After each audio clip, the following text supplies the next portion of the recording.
चलो बाळको केम छो मौजमां दरेक बाळको। ओके तो गया लेक्चर में इतिहासनु चेप्टर 4 ए आपणे पूरुं कर्युं हतुं, बराबर छे। हवे आजे चेप्टर 15 भूगोळनु आपणे भणशुं, स्टार्ट करशुं, जे एकदम सहेलुं अने एकदम नानुं चेप्टर छे। तो एनी आपणे शरूआत करीए छीए। तो सौथी पहला जे आपणुं आ चेप्टर है एनी आपणे प्रस्तावना जोवानी छे। प्रस्तावना बाद आपणे चेप्टर आगळ जोवानुं छे। आपणा चेप्टरनुं नाम छे जळ परिवार। हवे सौथी पहेલું आपणे ए भणवानुं छे के जळ परिवार शब्द एक क्षेत्रनी नदी तंत्रनी व्यवस्थित प्रणाली माटे वपराय छे। हवे आ वाक्य छे ए तमारे टीक करवानुं छे, बराबर। आ वाक्य तमारे शुं करवानुं छे? टीक करवानुं छे के भाई जळ परिवार शब्द कोना माटे वपराय छे। तो तमारे जवाब शुं लखवानुं? कोई पण नदीनो ए जे नदी तंत्र छे, नदी तंत्रनो व्यवस्थित एनी जे आखी प्रणाली छे, प्रणाली एटले के ज्यांथी नदीनो उद्भव थाय छे त्यांथी शरू करी अने ज्यां नदी समुद्रमां मळे छे त्यां सुधीनुं आखुं जे एनो जे परिवार है, बराबर, एनो आपणे अभ्यास करवो होय तो एना माटे जळ परिवार नामनो शब्द है एनो उपयोग थाय छे।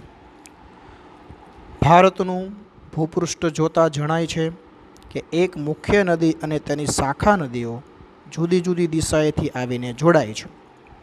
तमे आपणुं भूपृष्ठ जोवो तो हमेशा आपणा भारतनी अंदर कोई पण नदी होय, बराबर, कोई पण नदी होय तो ए नदी तमे मार्क करजो कि ए नदी ए कोई जग्याएथी निकळती होय त्यारे आपणुं भूपृष्ठ एवुं छे कि एने अनेक नानी नानी नदीओ जे छे ए प्रवाहनी अंदर मळती होय, अथवा तो एक नदीमांथी घणी बधी नानी नानी शाखाओ छे अलग पड़ती होय छे, बराबर। दाखला तरीके जो अहींया आपणे एक सरस मजानी आकृति जोईए तो तमने एनी परथी ख्याल आवे कि भाई मानो कि आ एक नदी गति करी रही छे। तो आपणुं भूपृष्ठ एवुं छे कि वच्चे वच्चे अवरोध आववाथी एक ज नदीमांथी एवी घणी बधी शुं बनती होय छे? तो कि आवी घणी बधी बनती होय छे शाखाओ। शुं बनती होय छे आवी घणी बधी शाखाओ? कारण के वच्चे अहींया वच्चे अवरोध आव्यो एटले बे शाखाओ बनी गई। अहींया वच्चे अवरोध आव्यो, अहींया वच्चे अवरोध आव्यो, बराबर। अहींया वच्चे अवरोध आव्यो, એટલે જે જગ્યાએ પાણીની વચ્ચે અવરોધ આવે એટલે સીધું પાણી બે ફાટામાં શું થઈ જાય છે? તો કે બે ફાટાની અંદર એનું વિભાજન થઈ જાય છે, બરાબર। એટલે આવી ઘણી બધી નાની નાની શાખાઓ છે એ બનતી હોય છે।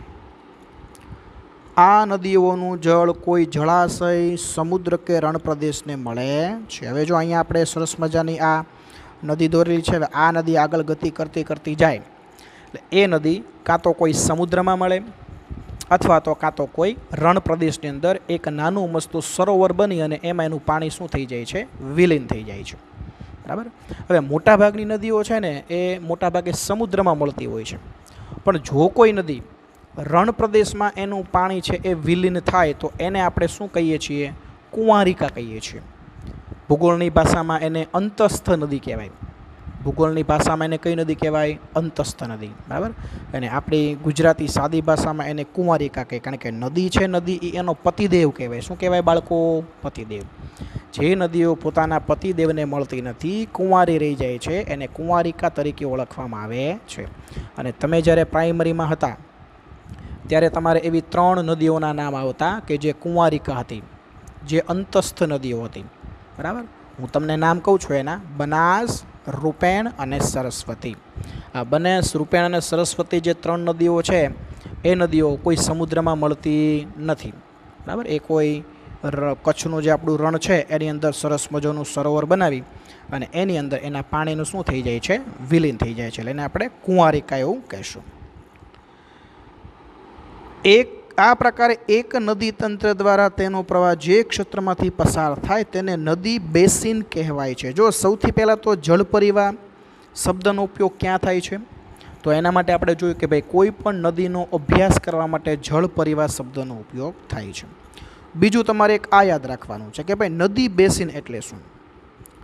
તો કે નદી તંત્ર દ્વારા કોઈ પણ નદીનો પ્રવાહ જે ક્ષેત્રમાંથી પસાર થાય એને નદી બેસિન કહેવાય। એટલે ટૂંકમાં જો કેવું હોય ને આપણી ભાષામાં તો નદી બેસિન એટલે નદીનો પાણીનો પ્રવાહ.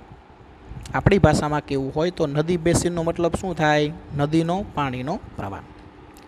કોઈ પર્વત કે ઉચ્ચભૂમિ નદીઓના જળ પરિવારને એકબીજાથી અલગ કરે છે તેને જળ વિભાજક કહેવાય છે. જો એક અગત્યની વ્યાખ્યા, જળ વિભાજક. જળ એટલે પાણી, વિભાજક એટલે કે વિભાજન કરવું. જે પાણીનું વિભાજન કરે ને એને વિભાજક કહેવાય. બરાબર? જે પાણીનું શું કરે છે? વિભાજન કરે છે, એટલે એને શું કહેવાય? વિભાજક તરીકે ઓળખવામાં આવે છે. બરાબર. હવે તમે જો કોઈ પણ નદી જ્યારે ગતિ કરતી હોય ત્યારે ઘણીવાર ભૂપૃષ્ઠ એવું આવે છે કે જે ભૂપૃષ્ઠની અંદર વચ્ચે કોઈ પર્વત આવે, કોઈ ઊંચાઈવાળી જમીન આવે, એટલે એ નદી છે ને એ બે ભાગમાં વહેંચાઈ જાય છે. તો એ પર્વત કે ઊંચી જમીને પાણીને બે ભાગમાં વહેંચ્યું એટલે એને જળ વિભાજક તરીકે ઓળખવામાં આવે છે. અહીંયા આપણે સરસ મજાની એક નાની એવી આકૃતિ જોઈએ કે દાખલા તરીકે આ નદી છે એ ગતિ કરી રહી છે. હવે એની વચ્ચે કોઈ માનો કે આ પર્વતીય વિસ્તાર આવ્યો. હવે એ નદી ગતિ કરતી કરતી અહીંયા આગળ પર્વતને અડે એટલે તમે જો હવે કાંઈ નદી પર્વતની ઉપરથી પસાર નથી થવાની. નદીનો થોડો ઘણો પ્રવાહ ઓલી બાજુ ગયો પર્વતની પાછળ. બરાબર? આ નદીનો પ્રવાહ છે અને થોડો ઘણો પ્રવાહ આ બાજુ આવ્યો. જે પર્વતની પાછળ ગયો ને એ પ્રવાહ અહીંથી આમ બહાર નીકળ્યો. બરાબર? તો આ પર્વત છે એના કારણે નદીની આ પહેલી શાખા બની. બરાબર? આ નદીની કઈ શાખા બની? તો કે આ નદીની બની પહેલી શાખા અને આ નદીની બની બીજી શાખા. બરાબર? નદીનો આ કયો પ્રવાહ છે? તો કે આ જે પ્રવાહ છે મુખ્ય પ્રવાહ છે. વચ્ચે અહીંયા આ પર્વત આવ્યો એટલે જો પર્વતારે નદી ભટકાણી એટલે નદીનું થોડું ઘણું પાણી પર્વતની પાછળથી ક્યાં આવ્યું? અહીંયા આગળ આવ્યું. થોડું ઘણું પાણી ક્યાં આવ્યું? અહીંયા આગળ. તો આ પર્વત છે એણે નદીના પાણીનું શું કર્યું? વિભાજન કર્યું. તો આ પર્વત છે એને કહેવાય જળ વિભાજક કહેવાય. શું કહેવાય? આ પર્વતને જળ વિભાજક કહેવાય. એટલે કોઈ પણ નદી હંમેશા ગતિ કરતી કરતી જાતી હોય અને જો એની વચ્ચે કોઈ પર્વત આવે, કોઈ ઊંચી જમીન આવે કે જેના કારણે એ નદીનું પાણી બે પ્રવાહમાં વહેંચાઈ જાય તો એ પર્વત અથવા તો એ ઊંચાઈવાળી જમીન એને જળ વિભાજક તરીકે ઓળખવામાં આવે છે. તો ક્લિયર? કોઈ પણ નદી પ્રણાલીનો અભ્યાસ કરવા માટે કયા શબ્દનો ઉપયોગ કરવો પડે? તો કે જળ પરિવાહ. બીજું, નદીનો પ્રવાહ જે ક્ષેત્રમાંથી પસાર થાય તેને શું કહેવાય? તો કે નદી બેસિન. ત્રીજું, કોઈ ઉચ્ચભૂમિ કે પર્વત કોઈ નદીના જળ પરિવાહને એકબીજાથી અલગ કરે તો એ ઉચ્ચભૂમિ કે પર્વતને શું કહેવાય? તો કે જળ વિભાજક કહેવાય. ક્લિયર? તો હવે અહીંથી આપણે આગળનો મુદ્દો હવે આપણે જોઈએ. હવે આપણા ભારતનો જે જળ પરિવાહ છે ને એના વિશે આપણે અભ્યાસ કરવાનો છે. તો જો અહીંયા શું કીધું છે કે ભારતના જળ પરિવાહની રચના ભૌગોલિક રચનાના આધારે કરવામાં આવે છે. તેના આધારે ભારતની નદીઓને બે ભાગમાં વહેંચવામાં આવે છે. જો આપણા ભારતનું જે ભૂપૃષ્ઠ છે એ ભૂપૃષ્ઠ એવું છે કે એ ભૂપૃષ્ઠના આધારે આપણો જે ભારતનો આખો જળ પરિવાહ છે, આપણા ભારતની બધી નદીઓ છે એને મુખ્યત્વે આપણે કેટલા ભાગમાં વહેંચીએ છીએ? તો કે મુખ્યત્વે આપણે બે ભાગમાં, એક હિમાલયમાંથી નીકળતી નદીઓ અને બીજું છે દ્વીપકલ્પીય નદીઓ. હિમાલયમાંથી નીકળતી નદીઓ છે એને આપણે બીજા શબ્દમાં એવું કહી શકીએ કે ઉત્તર ભારતની નદીઓ, અને દ્વીપકલ્પીય નદીઓ છે એને બીજા શબ્દમાં આપણે એવું કહી શકીએ કે દક્ષિણ ભારતની નદીઓ. હવે જો જોઈએ એના વિશે, પ્રાકૃતિક રચના અને વિશેષતાના કારણે નદીઓને બે ભાગ પાડવામાં આવ્યા છે. આ કારણે હિમાલયની નદીઓ અને દ્વીપકલ્પીય નદીઓમાં મોટો તફાવત જોવા મળે છે.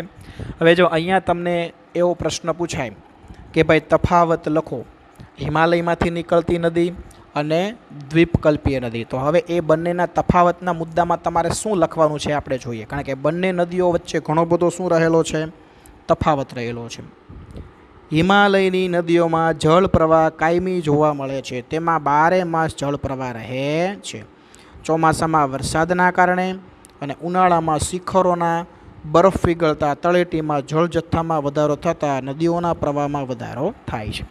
જો સૌથી તફાવતનો મુદ્દો, હિમાલયની નદીઓ છે ને એમાં તમને 12 માસ પાણી જોવા મળે, કારણ કે હિમાલયમાંથી નીકળતી નદીઓ છે એ હિમાલય પર્વતમાળા પરથી નીકળે છે એટલે 12 માસ એમાં પાણી હોય.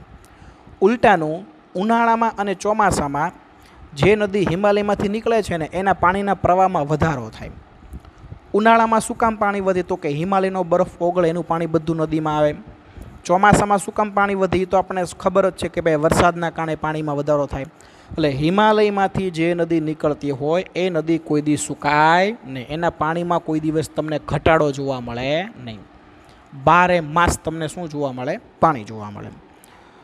પણ હવે આનો વિરોધી મુદ્દો તમારે ક્યાં લખવાનો? દક્ષિણ ભારતની નદીમાં, કે ભાઈ દક્ષિણ ભારતની નદીઓમાં 12 માસ પાણી જોવા મળતું નથી. ઉનાળામાં ઘણી બધી નદી એવી છે દક્ષિણ ભારતની કે ઉનાળામાં એમાં પાણી કેવું થઈ જાય? સુકાઈ જાય અથવા તો પાણી ઘટી જાય. હિમાલયની મુખ્ય 2 નદીઓ સિંધુ અને બ્રહ્મપુત્ર ઉત્તરના જે પર્વતમાળામાંથી નીકળે છે. આ નદીઓ પર્વતો કાપીને કોતરોનું નિર્માણ કરે છે. હિમાલયની નદીઓ તેના ઉદ્ભવ સ્થાનેથી નીકળીને સમુદ્રને મળવા સુધી લાંબો રસ્તો પસાર કરે છે. જો હવે હિમાલયમાંથી જે નદીઓ નીકળે છે એમાંથી આપણને 2 નદીઓના ઉદાહરણ આપ્યા છે. એક નદીનું નામ આપણને કીધું છે સિંધુ નદી અને બીજી નદીનું નામ કીધું છે આપણને બ્રહ્મપુત્ર નદી. હવે આ બંને નદીઓ છે હિમાલયમાંથી નીકળે, પર્વતીય વિસ્તારો પાર કરીને આવે. હવે કોઈ પણ નદી છે એ 2 પર્વતની વચ્ચેથી નીકળે ત્યારે સરસ મજાની કોતર બને. હવે કોતર એટલે શું? તો જો અહીંયા હું એક કોતર બનાવું છું. કોઈ પણ નદી હોય એ હંમેશા, દાખલા તરીકે અહીંયા એક આ પર્વત છે, બરાબર, અહીંયા એક આ પર્વત છે. આ હવે આની વચ્ચેથી માનો કે કોઈ નદી પસાર થતી હોય ને તો આ જે વી આકારનો આ જે શેપ બન્યો ને, આ વી આકારનો જે શેપ છે એને કહેવાય કોતર. શું કહેવાય એને? કોતર. એટલે કોઈ પણ નદી, બરાબર, જ્યારે 2 પર્વતની વચ્ચેથી પસાર થાય ત્યારે એ સરસ મજાની કોતરોનું નિર્માણ કરે છે.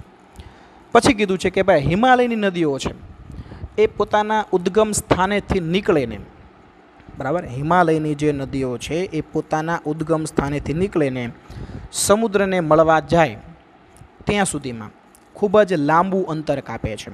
બરાબર, ત્યાં સુધીમાં ખૂબ જ લાંબુ અંતર કાપે છે. ચાલો હવે આપણે આગળ જોઈએ. તો હવે આપણે નદીઓની 3 અવસ્થા જોવાની છે. કોઈ પણ નદી હિમાલયમાંથી નીકળે તો હિમાલય પર્વતમાંથી નીકળીને જ્યારે એ નીચે મેદાની પ્રદેશ સુધી પહોંચે ને ત્યારે એ 3 અવસ્થામાં આખી નદી વહેંચાયેલી હોય. કેટલી અવસ્થામાં વહેંચાયેલી હોય? 3. પહેલી અવસ્થા છે ઉપરવાસ, બીજી અવસ્થા છે મધ્યસ્થ ભાગ અને ત્રીજી અવસ્થા છે હેઠવાસ. હવે જો આ તમને આકૃતિ દોરીને હું સમજાવું એટલે તમને ખ્યાલ આવે કે માનો કે કોઈ પણ આ પર્વતમાળા છે. હવે આ પર્વતમાળાથી કોઈ પણ નદી અહીંયાથી ઉદ્ભવે છે. હવે અહીંયાથી ઉદ્ભવીને આ નદી મેદાની પ્રદેશમાં આવે છે. તો જ્યાંથી નદીનું આ ઉદ્ભવ સ્થાન થયું એને કહેવાય ઉપરવાસ. શું કહેવાય એને? તો કે આને કહેવાય ઉપરવાસ. આ જે આખો મધ્યનો ભાગ છે એને કહેવાય મધ્યસ્થ ભાગ કહેવાય. શું કહેવાય? મધ્યસ્થ. અને નદી જ્યારે અહીંયા મેદાની પ્રદેશમાં આવી તો એ જે વિસ્તાર છે એને કહેવાય હેઠવાસ કહેવાય. શું કહેવાય? હેઠવાસ. એટલે આ રીતે કોઈ પણ નદી, હિમાલયની નદી છે એ જ્યારે પોતાના ઉદ્ગમ સ્થાનથી નીકળીને પર્વત પાર કરીને મેદાની પ્રદેશ સુધી પહોંચે ત્યારે એને આ 3 અવસ્થામાંથી પસાર થવાનું હોય. જ્યાંથી નદીનો ઉદ્ગમ થાય એને ઉપરવાસ કહેવાય. પર્વતની આ જે મધ્ય ભાગ છે આને મધ્યસ્થ ભાગ કહેવાય. આટલો જે વિભાગ છે, બરાબર, ઉદ્ભવ સ્થાનથી શરૂ કરી અને મેદાની પ્રદેશ સુધીનો આ પ્રદેશ છે એને મધ્યસ્થ ભાગ કહેવાય. અને જ્યારે નદી અહીંયા મેદાની પ્રદેશમાં વહેવા લાગે છે એને કહેવાય હેઠવાસ. તો આ નદીઓની 3 શું છે? તો કે અવસ્થા છે. આ અવસ્થા છે એ આપણે ટેક્સ્ટબુકમાંથી જોઈએ. નદી જ્યારે પર્વતીય ક્ષેત્રમાંથી નીકળે છે ત્યાં તીવ્ર ઘસારણ કરે છે. કારણ કે તમે જો નદી જ્યારે કોઈ પર્વતમાંથી નીચે આવતી હોય ત્યારે એના પાણીના પ્રવાહની સ્પીડ કેવી હોય? અતિશય વધારે. એટલે પર્વતની સપાટી પર શું લાગતું હોય? ઘસારો. અને આ ઘસારાને શું કહીએ છીએ આપણે? નિક્ષેપણ કહીએ છીએ. કારણ કે ઘસારો લાગવાથી માટી, કાંપ આ બધું પોતે નદી પોતાની સાથે લાવે છે, જેને નિક્ષેપણ કહેવાય. અહીંથી પોતાની સાથે પુષ્કળ પ્રમાણમાં રેતી અને કાંપ વહાવીને જાય છે. બરાબર, એટલે પર્વત ઉપર જ્યારે નદી નીચે ઉતરતી હોય ને ત્યારે ઢાળ હોય પર્વત ઉપર, એટલે પુષ્કળ અતિશય વેગથી નદી નીચે ઉતરે એટલે એ પર્વતની સપાટી પર ઘસારો લાગે. માટી, રેતી, કાંપ આ બધું ઘસાતું પાણીના પ્રવાહની સાથે વહેતું આવે. જે આ માટી, રેતી, કાંપ છે ને નિક્ષેપણ કહેવાય. મધ્યસ્થ તથા હેઠવાસમાં નદીનો પ્રવાહ ધીમો પડે છે. જ્યારે નદી મેદાની પ્રદેશમાં આવે ત્યારે એ સપાટી સમાંતર હોય છે, એટલે ત્યાં નદીનો પ્રવાહ છે એની ગતિ કેવી થઈ જાય? ધીમી થઈ જાય. અહીં તેઓનું અપવહન વિસર્પી જોવા મળશે. વિસર્પી એટલે શું? તો કે આવી રીતે સાપ જે છે ને એ જેમ ગતિ કરતો હોય ને આવી રીતે નદી છે એ ગતિ કરતી હોય છે. જ્યારે નદી મેદાની પ્રદેશમાં આવે ત્યારે નદીનો જે પ્રવાહ છે એ કઈ રીતે ગતિ કરે છે? વિસર્પી આકારમાં. બરાબર, અહીંયા આપણે આકૃતિ દોરી છે. આ રીતે નદીનો પ્રવાહ છે એ ગતિ કરતો હોય, વિસર્પી આકારમાં ગતિ કરતો હોય છે. આ વિસર્પણના કારણે પૂરના પ્રભાવથી મેદાનોની અંદર ઘોડાની નાળ આકારના સરોવર રચાય છે. જો અહીંયા હું ઘોડાની નાળ દોરું છું. ઘોડાની નાળ આવા આકારમાં હોય. હવે તમે જોજો, ઘોડાની નાળ આવા સી આકારમાં હોય. તો અહીંયા તમે જો, અહીંયા કેટલા બધા સી આકાર બન્યા. બરાબર, આ બધા સી આકાર બન્યા. શું કામ બન્યા? નદીઓના વિસર્પણના કારણે. આ સી આકારમાં પછી પૂર આવે નદીમાંથી એટલે બધું પાણી છે એ આ સી આકારમાં જમા થઈ જાય. અહીંયા ખાડી જોવીશ તો અહીંયા બધું પાણી કેવું થઈ જાય? જમા થઈ જાય. અને એના કારણે અહીંયા ઘોડાની નાળ જેવા આવા સી આકારના શું બને છે? સરોવર બને છે. શું કામ ઘોડાની નાળ જેવા સરોવર બન્યા?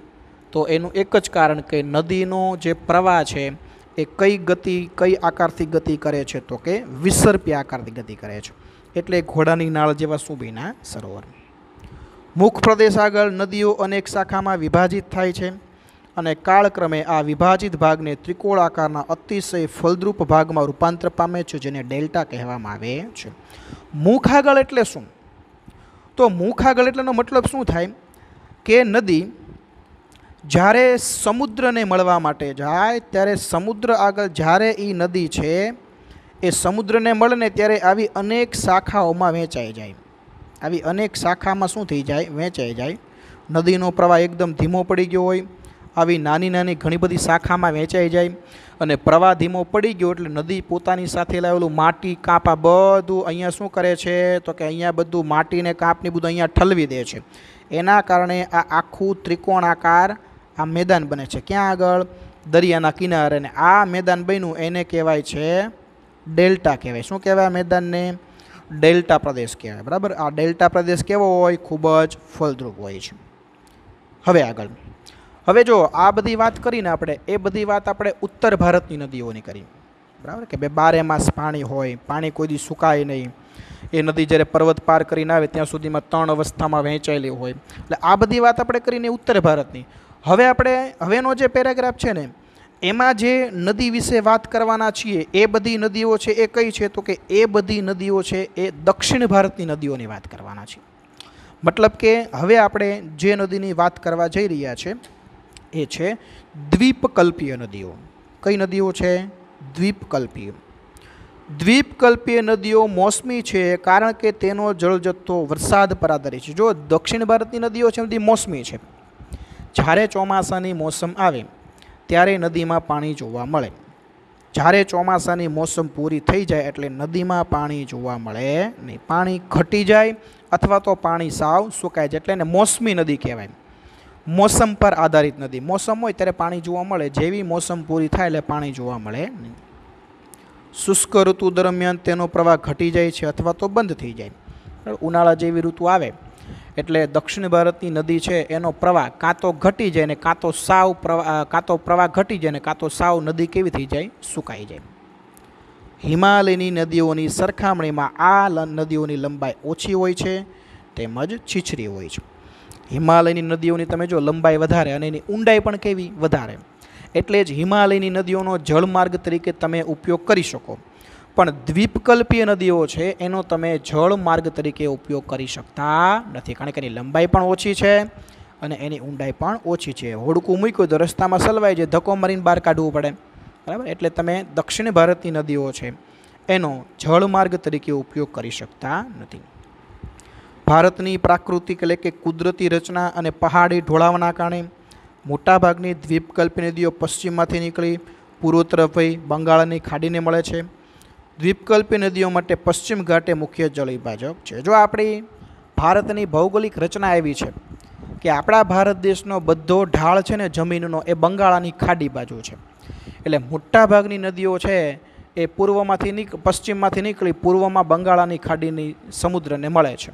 માત્ર નર્મદા અને તાપી જેવી અમુક જ નદી, બરાબર, એ અરબ સાગરને મળે છે પશ્ચિમ બાજુ, બરાબર. બાકી મોટાભાગની નદીઓ છે એ બંગાળાની ખાડીને મળે છે. અને આપણો જે ભારત દેશનો જે પશ્ચિમ બાજુનો જે કિનારો છે, દરિયાનો કિનારો, બરાબર, એની ઊંચાઈ વધારે છે, એટલે મોટાભાગની નદીઓ પશ્ચિમ તરફ જતી નથી. એટલે ઊંચાઈ વધારે હોવાના કારણે ત્યાં આગળથી નદીઓ છે એના બે ભાગ પડી જાય છે.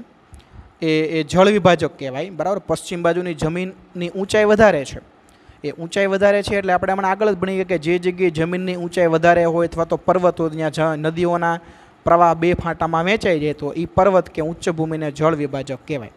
તો આવું આપણા ભારતમાં પશ્ચિમ દિશામાં થાય છે. ઊંચાઈના કારણે પાણીના બે ભાગ પડે છે, બરાબર. તો એ પશ્ચિમ ભાગના કારણે નદીઓનું વિભાજન થાય છે, એટલે એ પશ્ચિમ ભાગ છે, એ પશ્ચિમ ઘાટ છે, એને જળ વિભાજક તરીકે આપણે ઓળખીએ છીએ. તો જો હું ફરીવાર તમને તફાવતના મુદ્દા કહી દઉં. ઉત્તર ભારતની નદી અને દક્ષિણ ભારતની નદી, મતલબ કે હિમાલયમાંથી નીકળતી નદીઓ અને દ્વીપકલ્પી નદીઓ, બંને વચ્ચેનો તફાવતનો પહેલો મુદ્દો, હિમાલયમાંથી નીકળતી નદી તો કે ભાઈ બારે માસ પાણીનો પ્રવાહ જોવા મળે છે. એની સામે શું લખવાનું તો કે ભાઈ દ્વીપકલ્પી નદીઓમાં તે મોસમી છે, બારે માસ પાણીનો પ્રવાહ જોવા મળતો નથી. બીજો મુદ્દો, હિમાલયની નદીઓ છે એ લાંબી છે અને ઊંડી છે, એની સામે દ્વીપકલ્પી નદીઓ ટૂંકી અને છીછરી છે. ત્રીજો મુદ્દો, હિમાલયની નદીઓનો જળમાર્ગ તરીકે ઉપયોગ થાય છે. સામેનો મુદ્દો, દ્વીપકલ્પીય નદીઓનો જળમાર્ગ તરીકે ઉપયોગ થતો નથી. ચોથું ઉદાહરણ, હિમાલયની નદીઓ તો કે ગંગા અને યમુના. સામે ઉદાહરણ, દ્વીપકલ્પીય નદી તો કે ભાઈ નર્મદા અને તાપી, બરાબર. એટલે આવા ચાર તફાવતના મુદ્દા, 4 મુદ્દા હિમાલયની નદીઓના અને 4 મુદ્દા છે એ દ્વીપકલ્પીય નદીઓના. આવા 4 મુદ્દા તમારે તફાવતના લખવાના રહેશે, બરાબર. તો અહીંયા આગળ આ જે તફાવત છે એ તફાવત થઈ જાય છે પૂરો. હવે આપણે હિમાલયની જે નદીઓ છે એનો આપણે વ્યવસ્થિત અભ્યાસ કરવાનો છે.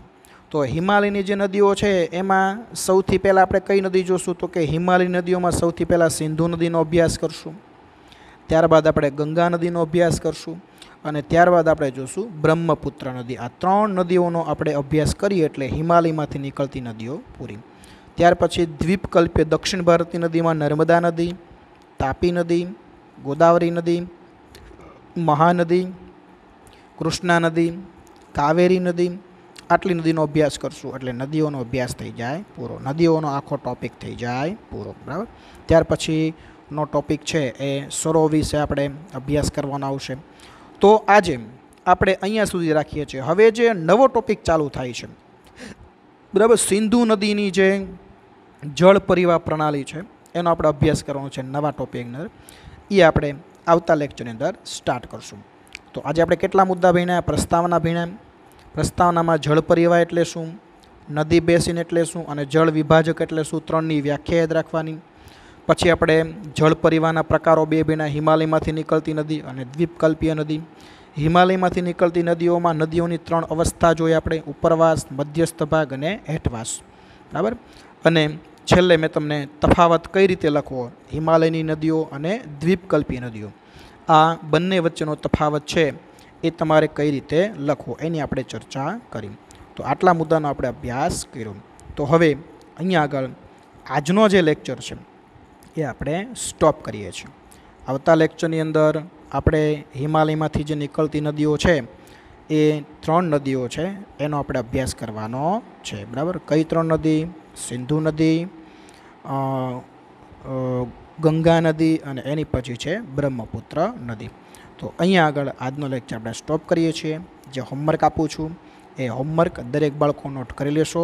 આવતા લેક્ચરમાં પાછા મળશું. બાય, આવજો.